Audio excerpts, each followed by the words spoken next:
ہمارے ہاں لوگ مانتے ہیں اپنی مرضی کی چیزیں۔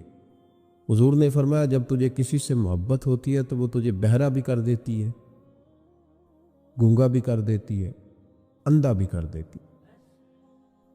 نہ انسان محبوب کا نقص دیکھ سکتا ہے، نہ سن سکتا ہے، اور نہ کبھی اس کی زبان سے وہ جملہ ادا ہو سکتا ہے۔ جس کو محبت ہو، جس نے بات سن لی وہ بھی محبت میں کچا ہے،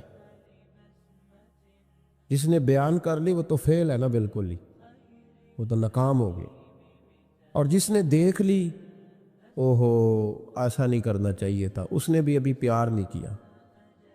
یہ وہ الفاظ ہیں حدیث کے جو خود رسول پاک نے بیان فرمائے۔ نبی پاک صلی اللہ علیہ وسلم نے فرمایا محبت آدمی کو اندھا بھی کر دیتی ہے، بہرا بھی کر دیتی ہے، گونگا بھی کر دیتی ہے۔ جب محبت ہوتی ہے تو پھر انسان کو کوئی ایسی چیز نظر، ابو جہل نے محبوب پاک علیہ السلام سے کہا معاذ اللہ مجھے تو آپ کی طرح کا شخص کوئی نظر ہی نہیں آتا، یعنی اس نے کمزور لفظوں میں کہا۔ حضرت صدیق اکبر حضور کے سامنے کھڑے ہوئے تو کہنے لگے محبوب تیرے جیسا حسین نظر کوئی نہیں آتا۔ اب اس کے پاس چونکہ بوجھ تھا تو اپنے لفظوں میں بات کر رہا تھا، اس کی جو دل کی بات تھی وہ الفاظ بن کے آ چکی تھی۔ حضرت صدیق اکبر کے دل میں محبت تھی تو وہ اپنے لفظوں میں بات کر رہے، اپنے جملوں میں اس کا اظہار کر رہے۔ یاد رکھیے گا انہوں نے اس طرح محبت کی جس طرح محبت کرنے کا حق ہوتا، یعنی ہر چیز ہی، مال بھی دے دیا، اولاد بھی دے دی، سارے بچے نبی پاک کی غلامی پہ لگا دی، غلام بھی سارے حضور کے پیچھے لگا دیے، بس نبی پاک کی ڈیوٹی کرنی ہے۔ ہزاروں دینار کا نقصان اٹھایا لیکن نبی پاک صلی اللہ علیہ وسلم کی غلامی پر ہر چیز کو ترجیح دی۔ بات تو ہم نے بڑی دفعہ سنی ہے پر کبھی اس کے حسن کو بھی ملاحظہ فرمائیے نا، کبھی ذرا ملاحظہ فرمائیے نا۔ لوگ پیار کرتے ہیں، محبت کا دعویٰ کرتے ہیں، لیکن کہتے ہیں بھئی رستے رستے کی محبت ہے، یہاں مجھے 5,000 کا نقصان ہو رہا ہے، یہاں نہیں میں محبت کر سکتا۔ یہ نقصان 5,000 کا کون برداشت کرے؟ محبت ضرور ہے پر اب اتنا نقصان کون برداشت کرے؟ جناب صدیق اکبر کا کمال دیکھیے کہ مال کا نہیں جان کا نقصان برداشت کرنے کو بھی تیار ہے۔ کچھ لوگ ایسے ہوتے ہیں کہتے ہیں آگے خطرہ ہے تو ہمیں نہیں جانا چاہیے۔ غار ثور میں جب نبی پاک صلی اللہ علیہ وسلم کو لے کے پہنچے نا حضرت صدیق اکبر، 5,413 فٹ اونچی غار ہے، جب حضور ذرا سا چلے تو قدموں کو تکلیف ہوئی تو عرض کرنے لگے حضور آپ میرے کندھوں پہ بیٹھ جائیں، پباں پار قدم نہیں لاؤندا تے سور پہاڑ تے چڑھے آ جاندا، او پہ آ جاندا دے یار نبی دا، اے اصلی دلدار نبی دا۔ حضور کو لے گئے اور جب غار ثور پہ پہنچے تو کہنے لگے حضور مجھے اندر خطرہ لگتا ہے، آپ ٹھہریں پہلے میں جاتا ہوں، پہلے میں جاتا ہوں۔ جناب صدیق اکبر تشریف لے گئے اور دیکھیں نا سالوں پرانی غار پڑی تھی، اس میں بڑا کچھ تھا، لیکن جناب صدیق اکبر نے پگڑی پھاڑ پھاڑ کے غار صاف کی۔ پھر جہاں سوراخ تھے نا، خطرہ تھا کہ کوئی سانپ بچھو نہ نکل آئے، وہاں چھوٹے چھوٹے ٹکڑے رکھ کے غار کو بند کیا۔ جب مکمل تسلی کر لی تو کہا حضور اب آپ تشریف لے آئی۔ اب جب غار سے نکلے نا جانے کے لیے، اس انداز کو بھی ذرا دیکھیں۔ لوگ آج خشک دین کے بڑے قائل ہیں، کہتے ہیں بس ٹھیک ہے نماز پڑھنی چاہیے، روزہ رکھنا چاہیے، اتنی لمبی باتیں، آپ معرفت کی بات کرتے ہیں، آپ محبت کی بات کرتے ہیں، آپ وارفتگی کی بات کرتے ہیں۔ کچھ لوگوں کو تو لفظ عشق ہی بڑا برا لگتا ہے، وہ اس جملے تک جانا ہی پسند نہیں کرتے۔ او خدا کے بندو یہ بھی تو انداز دیکھو نا صحابہ کا۔ جب نبی کریم سید عالم صلی اللہ علیہ وسلم کو لے کے وہ نکلے نا غار ثور سے، تو حضور کے ساتھ ساتھ چل رہے تھے، تو کبھی نبی پاک کے آگے جاتے تھے، کبھی حضور کے پیچھے، کبھی دائیں کبھی بائیں۔ تو محبوب کو پتہ ہے، پھر بھی پوچھا ابو بکر یہ کیا کر رہے ہو؟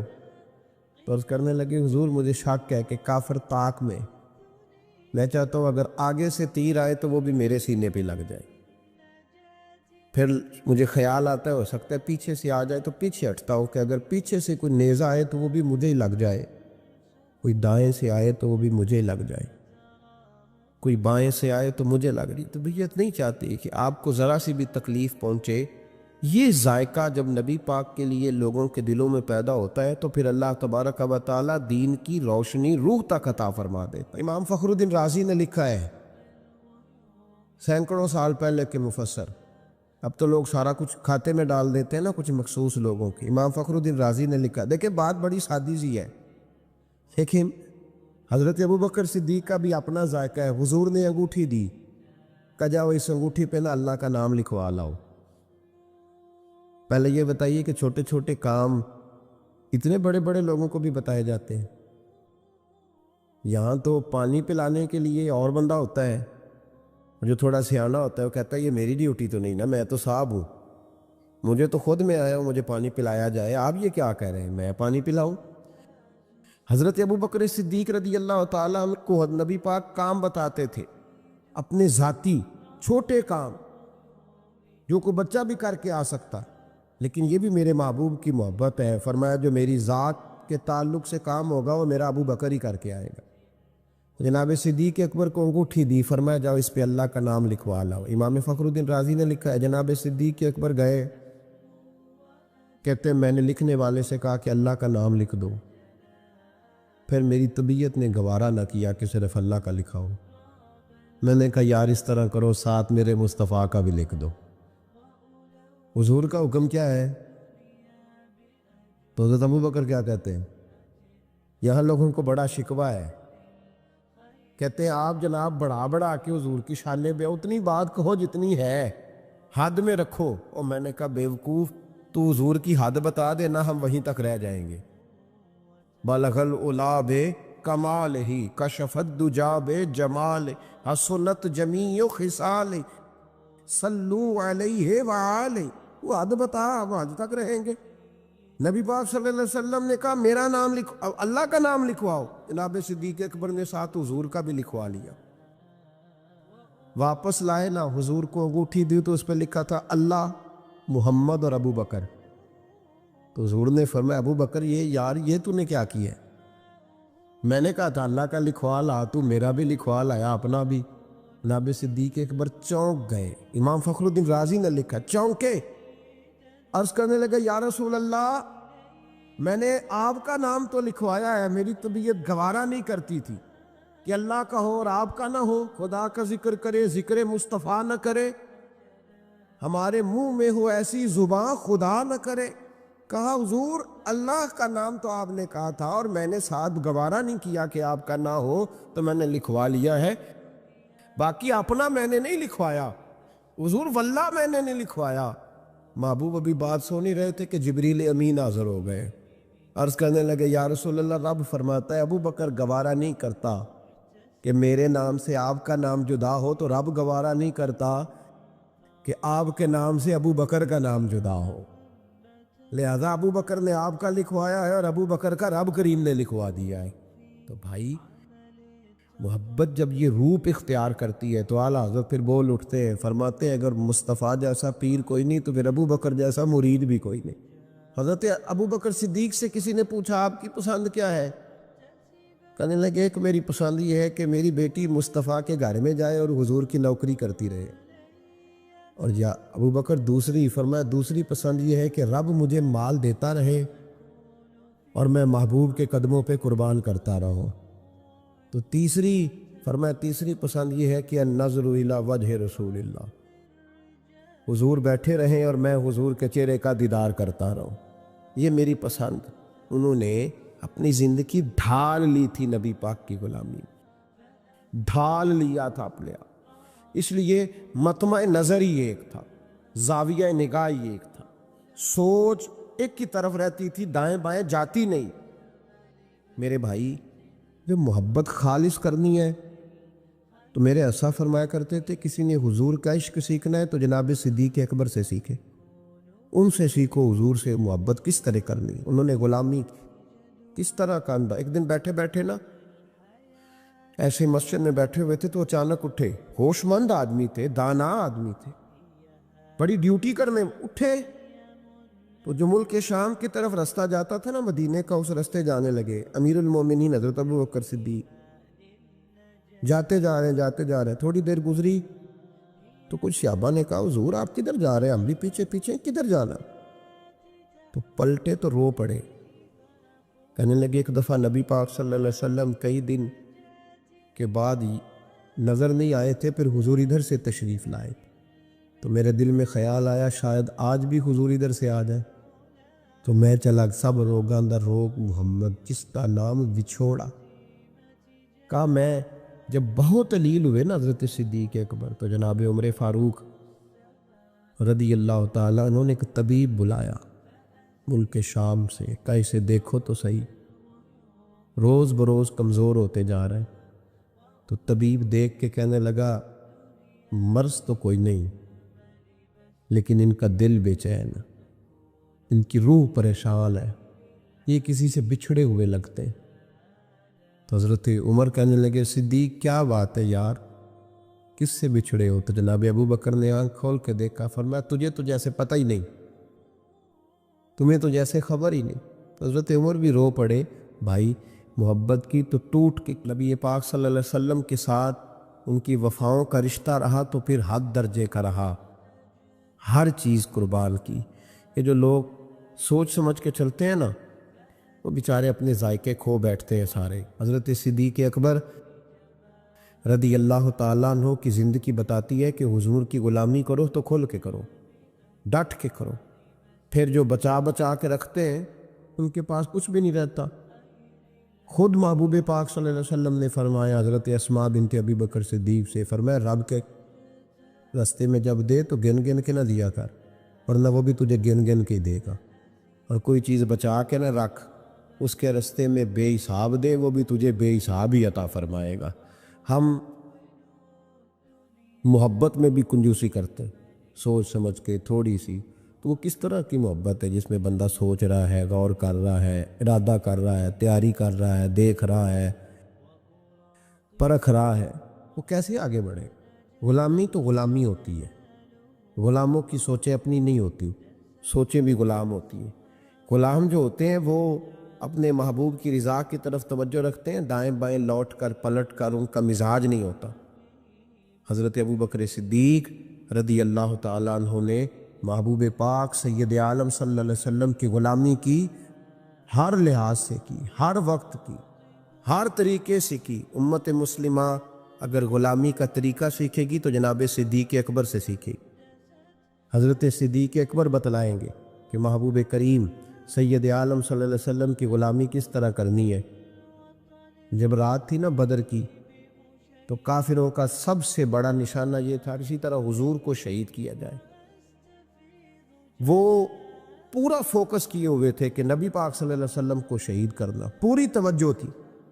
تو صحابہ کہتے ہیں کہ ہم نے ارادہ کیا کہ حضور کے لیے علیحدہ سے خیمہ بنایا جائے، چھپر بنایا جائے۔ حضور کے لیے وہ ہم نے چھپر بنا دیا، محبوب اس کے اندر قیام کرنے لگے۔ اب خیال یہ تھا کہ یہاں ڈیوٹی کون کرے گا، ڈیوٹی کون کرے گا، یہاں کون ٹھہرے گا، یہاں یہ بڑے خطرے والی جگہ ہے، یہاں کون ٹھہرے گا؟ فرماتے ہیں جب گفتگو ہونے لگی تو جناب صدیق ایک بار فٹافٹ بولے، کہنے لگے تمہیں ضرورت کیا ہے انتخاب کرنے، میں جو ہوں، جب تک میں موجود ہوں کسی کافر کی جرت ہی نہیں مصطفیٰ کے خیمے کی طرف بھی دیکھ سکے، طاقت ہی نہیں۔ وہ آگے بڑھ کے ان جگہوں کا انتخاب کرتے، اس طرف ان کی توجہ رہتی۔ میرے محبوب پاک علیہ الصلاۃ والسلام ان پر اعتماد کرتے۔ 17 نمازیں نبی پاک نے جناب صدیق اکبر کے پیچھے ادا فرمائیں، 17 نماز۔ اور جناب ابو بکر کا بھی یہ حال تھا۔ آج تو باہر کھڑے ہو کے سلام پڑھو تو کچھ لوگ کہتے ہیں سلام آپ پڑھ لیں، کھڑے کیوں ہوتے ہیں؟ کھڑے ہونے سے دقت ہونے لگی۔ میں نے کہا چلو بیٹھ کے پڑھ لو بھائی، اگر اتنی سی بات سے ہی آپ کو دشواری ہے۔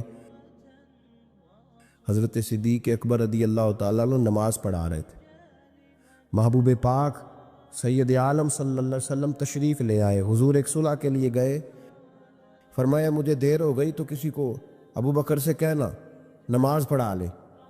تو کہتے ہیں حضور کو دیر ہو گئی، جناب بلال نے اقامت کہی تو حضرت صدیق اکبر مصلی پہ کھڑے ہو گئے۔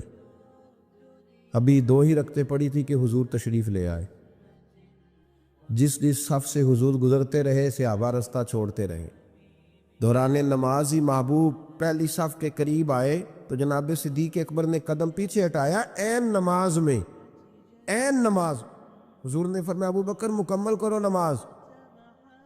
پھر قدم ہٹایا، تیسری دفعہ پھر کہا، پھر قدم اٹھایا، جناب صدیق اکبر پیچھے ہٹ گئے. محبوب نے نماز مکمل کرائی اور فرمایا میں نے جب کہا تھا مکمل کراؤ تو کیوں نہیں کرائی؟ کیا خوبصورت انداز ہے. کہنے لگے یا رسول اللہ اب ابو قحافہ کے بیٹے کی اتنی جرت تو نہیں نا کہ مصطفیٰ کا امام ہی بن جائے. مجھے بتائیے ہامتے کامتے لرزتے سہمے ڈرتے کب کپی وجود پہ طاری ہوئی بندے میدان محشر میں جمع ہو. انہوں نے خبر ہو کہ ڈائری تو کھل گئی، آڈیو ویڈیو تو چل گئی، پتہ تو سارا آ گیا، فرشتے دفتر اعمال لے کر پہنچ گئے، چھوٹی سی چھوٹی ذرے کے برابر بھی کوتاہی تو یہاں تک آ گئی. بندہ ڈرے کانپے اور اچانک آواز کرم آئے ان اللہ یغفر الذنوب جمیعا، بے شک اللہ سارے گناہوں کو معاف فرمانے والا ہے. تو کیفیت کیا ہے، انداز کیا ہے؟ اس وقت انسان کے دل کو جو تسلی ہوتی ہے وہ تسلی کیا؟ ان اللہ یغفر الذنوب جمیعا، بے شک اللہ سب گناہوں کو بخش دیتا. دوستو شدید بے سکون، بے چین، مضطرب، الجھے خیالات، سخت بیمار، سخت کمزور، مالی مشکلات کا شکار لوگ، جسمانی بیماریوں سے لڑنے والے لوگ، اور رشتہ داروں اور احباب اور ان کی بے وفائیوں کا شکوہ کرنے والے لوگ،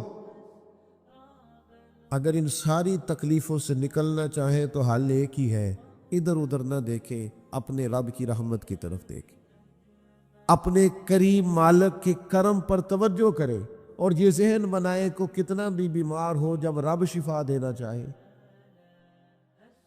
کوئی کتنا. اور پھر حضور نے ایک بات ارشاد کی، کچھ باتیں ایسی ہیں جن کو بیان کرتے ہوئے نا گہرائیاں ساری ختم ہو جاتی ہے کہ اس سے زیادہ گہری بات کیا ہو سکتی. رانائیاں اور رنگ سارے مان پڑ جاتے ہیں کہ اب اس میں جلوے اور کتنے بھرے جا سکتے تھے. ساری انسان کی سوچیں اور وسعتیں اچانک سمٹنے لگتی ہے کہ یار اتنی بڑی بات. یہ ذرا انداز دیکھیے حضور کا بیان کرنے کا. نبی پاک علیہ السلام فرماتے ہیں جب قیامت والے دن اللہ ان لوگوں کو اجر عطا کرے گا نا جن پر دنیا میں مشکلات آتی رہی، تو فرمایا وہ لوگ سوچیں گے کہ یہ تو مشکلات تھوڑی تھی، کاش کبھی زیادہ آ جاتی نا،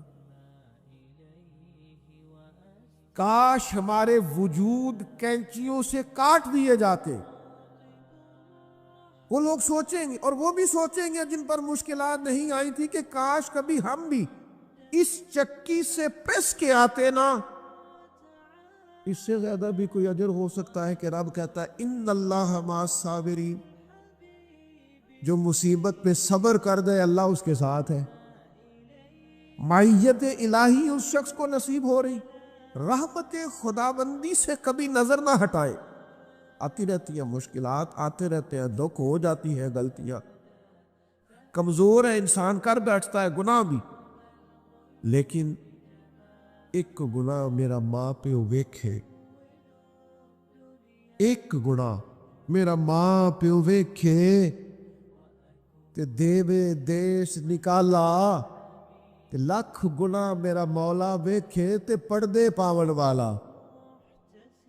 ڈھال دیتا ہے رحمت کا پردہ، کرم ہو جاتا ہے. رحمت الہی سے کبھی توجہ نہ ہٹے. اپنے دل کو ٹھنڈا رکھنے کے لیے، طبیعت کو سکون میں رکھنے کے لیے رحمت. حضور علیہ السلام فرماتے ہیں بندے سے غلطی ہو جاتی ہے پھر وہ اللہ کی بارگاہ میں توبہ کرتا ہے تو رب فرشتوں سے فرماتا ہے میرے بندے کو پتہ ہے کہ میرے علاوہ معاف کرنے والا کوئی نہیں. تو دیکھو نا وہ آ گیا. تو فرشتے اپنے مالک کی بات کی طرف متوجہ ہوتے ہیں تو رب فرماتا ہے گواہ ہو جاؤ میں نے اسے معاف کر دیا ہے. حضور فرماتے ہیں اس بندے سے پھر غلطی ہو جاتی ہے، وہ پھر عرض کرتا ہے مالک بھول گیا تھا، غلطی ہو گئی، خطا ہو گئی، گناہ ہو گیا. تو اللہ فرماتا دیکھا نا میرے بندے کو پتہ ہے میرے سوا معاف کرنے والا کوئی، تو جاؤ گواہ ہو جاؤ میں نے معاف کر دیا. حضور فرماتے تیسری بار پھر غلطی ہو جاتی، یہ پھر آ جاتا ہے ਤੁਸੀਂ ਤੇ ਮੈਂ ਦੱਸੋ ਖਾ ਜਿਹੜਾ 3 ਵਾਰੀ ਆਵੇ ਉਹਦਾ ਇਲਾਜ ਕੀ ਹੈ। ਅਸੀਂ ਕਹਿੰਦੇ ਹਾਂ ਤੂੰ ਬਾਜ਼ ਆਉਣਾ,